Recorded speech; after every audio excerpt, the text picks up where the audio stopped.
that is where the real caste issue problems are. The real struggle is there, and they sometimes don't even have anyone to reach out to. So I think that's where we need to go. That's like the next step. Once we build a strong community here, we need to reach out to those far-flung areas, the rural areas, where people are facing the real, upfront, in-your-face, sit-on-the-ground type of oppression. And I think that's the next step for us. We need to be able to reach there. Yeah, thank you, Saraswati. That's how many of us have seen those realities in India and made it to here. So we are here better understanding to what is going on in India, and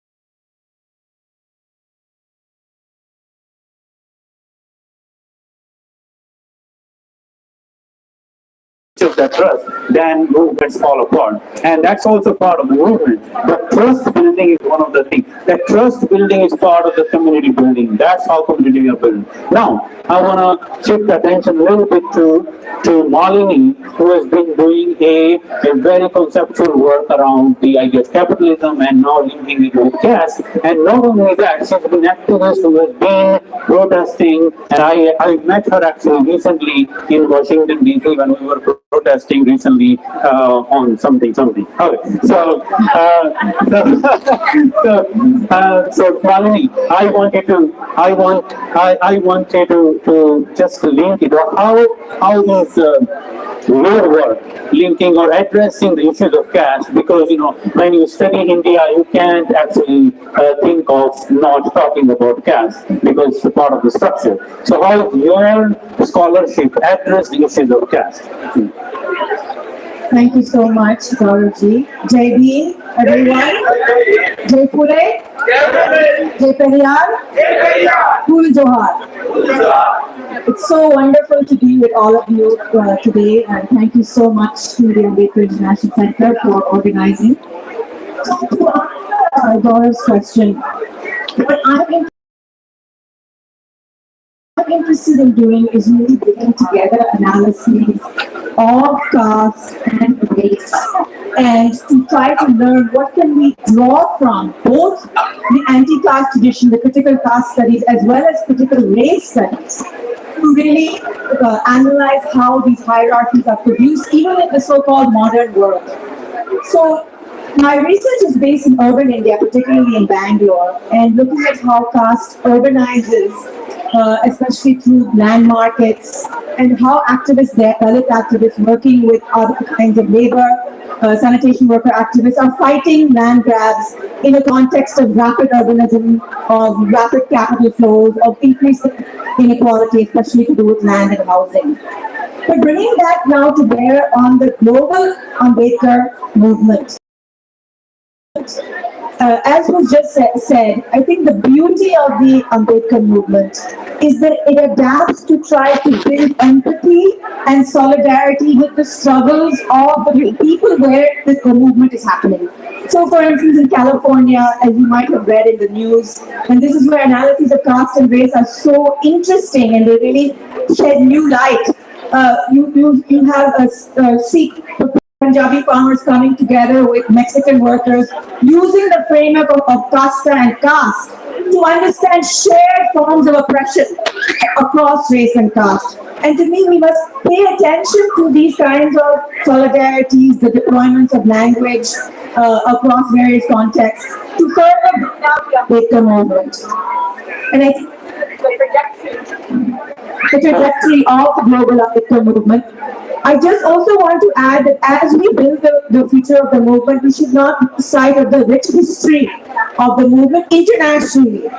So in 1994, for instance, there was the first international Dalit conference held in Malaysia, in Kuala Lumpur, at which Tan Sri Ram Sahib was present and gave a speech. There are older histories, of course, of the international of the movement.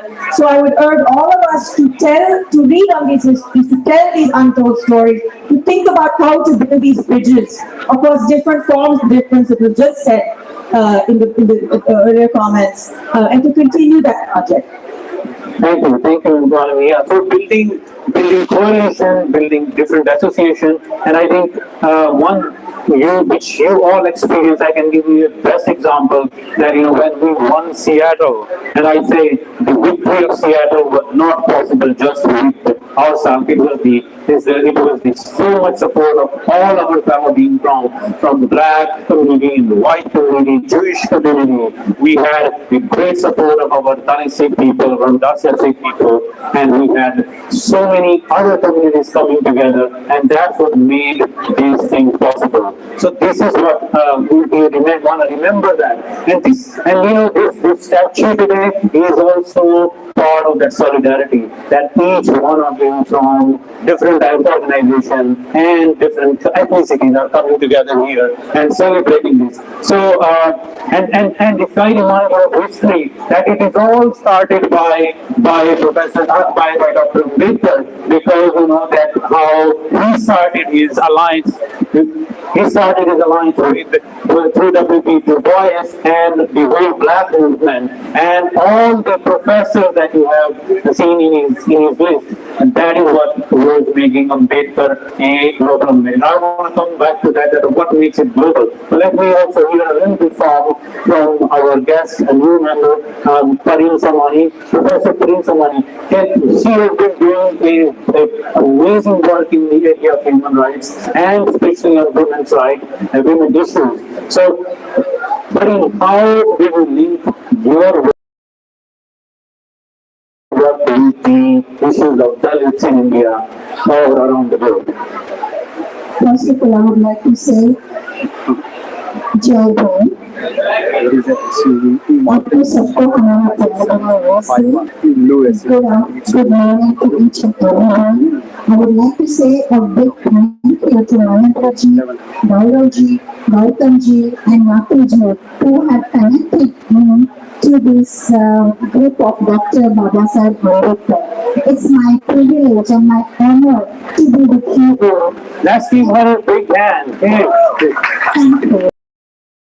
So just a quick announcement. There is a SUV part 7751 blue color that needs to be removed. Can you please, whoever it is, can you do that for me? Oh, sorry, please. Go back. It's my privilege to be with all of you today. And when I'm looking at all this crowd here, that's even giving me more inspiration that I am a newcomer, yes, but since I know about the Dr. Babasaheb Ambedkar, he has got so much knowledge which I was not aware of myself. I have not done a PhD like you guys have done about it, but I can tell you that my inspirational guru was Aga Khan, Mahatma Gandhi, Dr. APJ Abdul Kalam, the Mother Teresa, and now Dr. Ambedkar has given me inspiration that I'm writing a book on him. I'm a researcher and I have written 19 books, and I think this is something which has given me new way of looking at it. Okay, yes, I have learned so much from him since I have met the community of Dr. Babasaheb Ambedkar. That has given me new hope in the field of education. You're absolutely right. My work so much resonates with Dr. Babasaheb Ambedkar in the field of education, in the field of women empowerment and youth development. About the injustice and equality about the women, which I have been fighting and been working on it for more than 35 decades. However, I have to say back to you, I have traveled more than 117 countries around the world. And in that one, my main motto is that I'm going to help the society. But I will not help the society on my own. I need people like you who can support me. So the inspiration work, the humanity work that Dr. Babasaheb Ambedkar is doing, that helps me to motivate others and to inspire others. There are a lot of things we can talk about it, but I think we don't have much time, so we will make it cut it short. But I would say that trust me, we are here to learn. Each and everybody sitting down here are beautiful. Your soul is beautiful. You have a power to change the world. You have a power to inspire the society. That's why you guys have all come far away, just like me. I have come from London.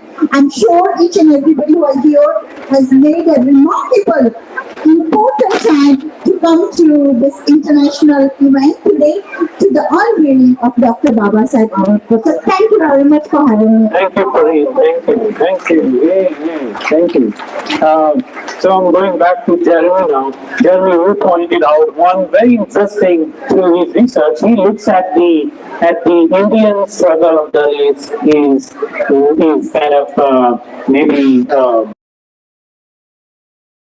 objectively different than the US struggle. What are the difference do you find? Can you lay that out? Thank you. Sorry, my voice is just not really. I apologize. Yeah, I mean, I want to go back to actually shift your question a little bit more and go back to the idea of solidarity. That solidarity between a number of the speakers have talked about. I start to see that happening in the Valley movement here, or the anti-correct movement here in North America. But yet I don't see that. And I'd like to see that.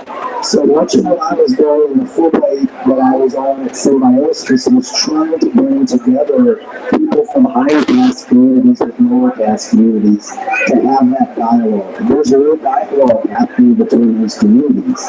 I'll take students from Symbiosis to the Arista Center, from the TVUSG, and other places, the Endicott Museum, at the SP Road campus, which is not the campus I was on, to have dialogues with Endicott scholars and students. And their experience of the Symbiosis students are predominantly high caste. Is so different from the experience of your community. We're trying to put those two together to understand each other's experience. I think is really important to helping build that solidarity. So that's one difference I see in the U.S. versus the Indian kind of social movements around anti-terrorism. And I'd like to see more of that collaboration, dialogue, solidarity building happening back in Homeland. Great, thank you. Then now you see there is one important thing to highlight, so the voice is not coming through. So very important thing about our movement that in India, Jeremy is finding that we don't have that kind of solidarity that we have here. And so this is our duty now, because we are privileged here. We are the privileged class here. We have to help our people and bring solidarity in India, and that's the only way to do it. Now, Chastity, how can we build this solidarity in India? You've been working there. Thank you, Tara. So from what I saw, so my research looked at 4 different field sites, 2 in UP and 2 in southern India, in Telangana and Andhra. And those are just sort of samples, and now I'm sort of broadening that study with the more all-India data to try to figure out so what's happening and what can we do and what role can we play. So what I see is our strength here, as Gaurav said, is that we have people from all over India who are part of this movement here. So if we build a strong community here, if we make those connections here, then whatever we come up with, either if it's aid, or if it's idea generation, or if it's some way to, reach back out and scholarships, different programs, whatever we come up with here, we can then use the fact that we come from all across India to help build a all across India type of coalition in India, right? So each of us has connections to our home state, our home language. I speak Telugu. I'm not great at Hindi, but I know many of you are. Many of you are great at Marathi, Bengali. Punjabi, all these different languages. I think if we come up with ideas here and originate a plan of action here, we can use the fact that we have a strong, multilingual, broader Indian community here to make a more multilingual, broader Ambedkarite movement in India. So I think that is key, and I think that's what we need to work toward. Thank you, Sakshi. So we have only 2 minutes left. Let me also let's see how, I'm saying that, it's कहते हैं हिंदी में प्रेम बरस रहे हैं आज तो but you see how beautiful it is that we are unveiling his statue and his rain is pouring down and it's all so emotional. It reminds me, those who have not read, if you ever want to read the very interesting thing about Ambedkar's personal life, the last book which he could not publish called Waiting for a Visa. If you read that story, very tiny story, brief story, and there he's saying that he had all the food when he's traveling with his family, and all the way he's going to meet with his father, meeting his father, with his mother and his brother. They had all the sumptuous meal with them, but there was no water given to them, And today we are experiencing this and how. And let me also cite with this historic event, 1927, 28th March, when Ambedkar led the Mahan Satyagraha for the right of water. I'm just reading one line, what Baba Sahib said. He said, and that's a message to us. He said, it is not that as if drinking the waters of the Chavdar lake will make us immortal. We have survived well enough all these days without drinking it.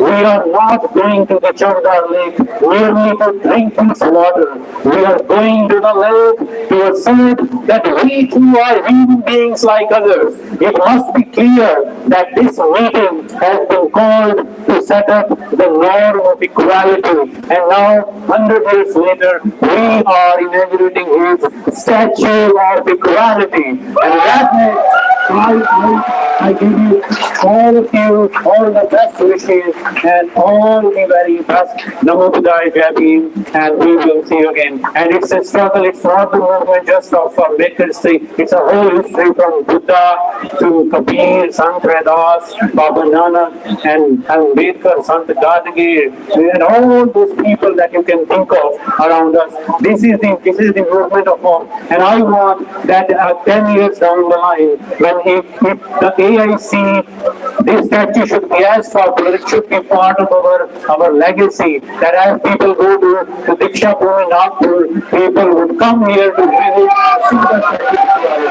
So this is it. So thank you all, thank you all everyone. That's the time of the round of applause. Thank you very much.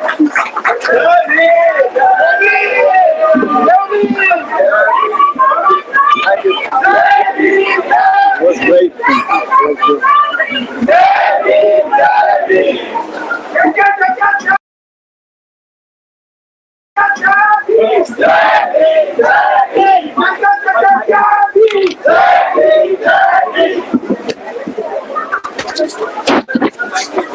Hey guys, live for the past 3 hours. I have a song. Enjoy. Please, if you don't have controls, please collect us. Yeah, and then we're walking also, please take the ground is slippery. So make sure you put your foot.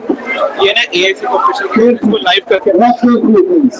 can you help me इसको पढ़ के रखना image बना we make dot sorry I didn't mean to cut off your feed Once again, I would like to reiterate that soon after unveiling of the statue, which will go on, we are going to continue the program in Oasis Event Center. उसका बहुत उधर को दे रहा है And that is at 4045 Renner Road, London, Maryland. After unveiling of the event, we will move over to Oasis Event Center at 4045 Renner Road, London, Maryland. All of you, if you have not collected your ponchos, please collect your ponchos. And then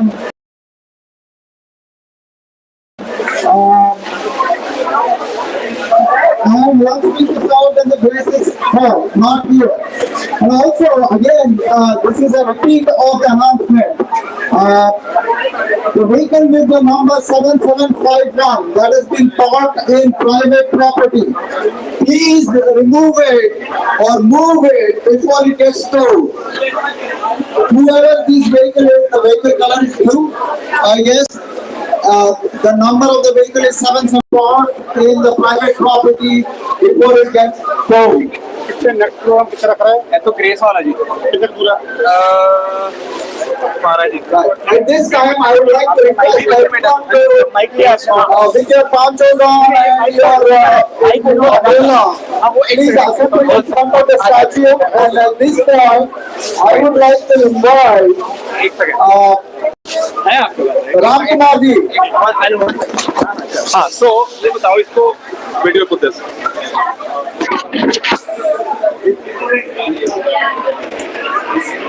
Oh, it's already connected actually. Do we need to have the speaker? Like, ये unveiling करनी है ना?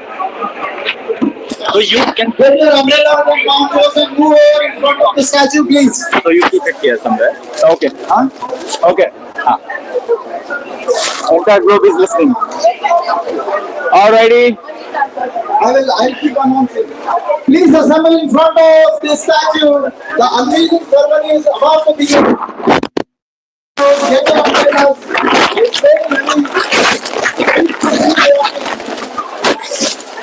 Be careful. As you can see, it's raining. The weather is, it's raining, it's cold outside, but our spirits are warm.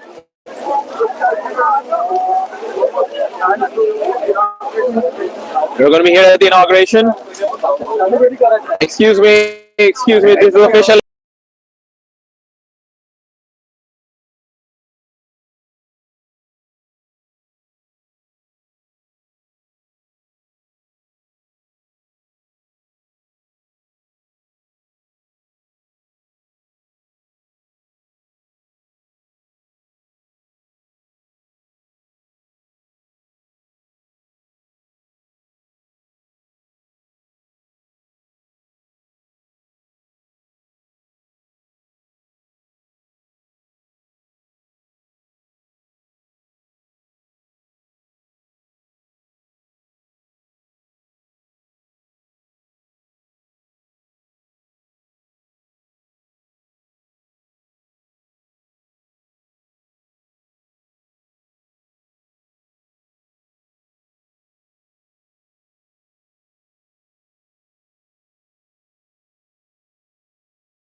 Dr.